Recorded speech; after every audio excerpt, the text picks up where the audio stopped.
If you have banking apps on your iPhone, you need to change these settings before you go through the process of opening it up. The most important one is to protect your identity and your banking information, especially when you go to log in and get something that says enter a verification code. I'm going to walk you through the easy steps that you need to take to protect yourself.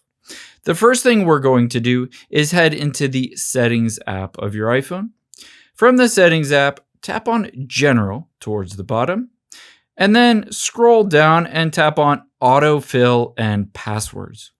From here, scroll down to the bottom, and the first thing that we need to make sure is when you get a verification code texted to you from your banking app, you need to make sure that's deleted immediately. Keep in mind, they do expire after about 10 or 15 minutes, but you want to make sure it's deleted after use. So you can see it says automatically delete those verification codes. So if this is turned off, make sure to turn this on.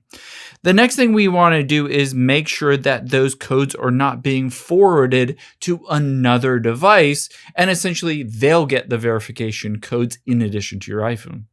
So let's make sure that's not happening by scrolling down to the bottom and tap on Apps at the bottom.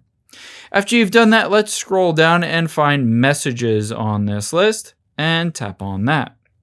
And now all you need to do is scroll down and then tap on Text Message Forwarding. You can see I'm forwarding my text messages to my MacBook Pro, but I've decided to not forward them to my iPad. If you have anything turned on here, they will get those verification codes as well, and essentially make sure no one else is on that device getting your codes when you choose to log into a banking app. The next thing we're going to do is tap the back arrow here till we get back to the beginning of your settings. Let's make sure that when somebody buys something or you get a deposit, maybe from your paycheck, it doesn't just pop up in the notification for everybody to see how much money is coming in and out of your banking app. To make sure they're not able to see that, from the beginning of your settings, tap on Notifications, and then scroll down until you get to your bank. I use Bank of America, so I'm going to tap on that.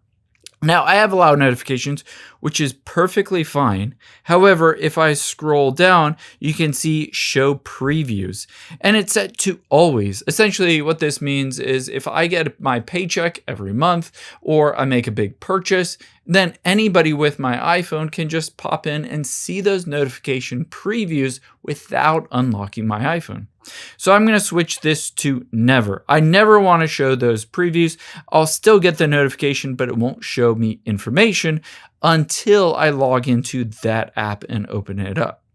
The next thing we're going to do is tap the back arrow until we get to the beginning of your settings again.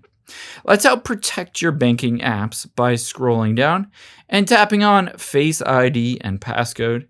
You're going to just enter in the passcode you used to unlock your iPhone. And now from here, you can see it says use Face ID for, tap on other apps here, in my case 18. You can see there is Bank of America. So make sure if that is toggled off, just toggle this on. And in addition to that, any banking apps, you want to turn this feature on. This basically makes it more secure by using your face to authenticate logging in. And this prevents somebody, even if they know your password, they'll need to use that Face ID to be able to log in on your phone. The next thing we're going to do is tap the back arrow and we're going to scroll down because we want to make sure it says allow access when locked. You want to make sure the wallet is turned off. So if this is turned on, then anybody can access that wallet even when your phone is locked. You want to make sure to turn that feature off, but I would also recommend turning everything on here off. Essentially, you don't want anybody to access anything while your iPhone is locked. You want it to be completely secure.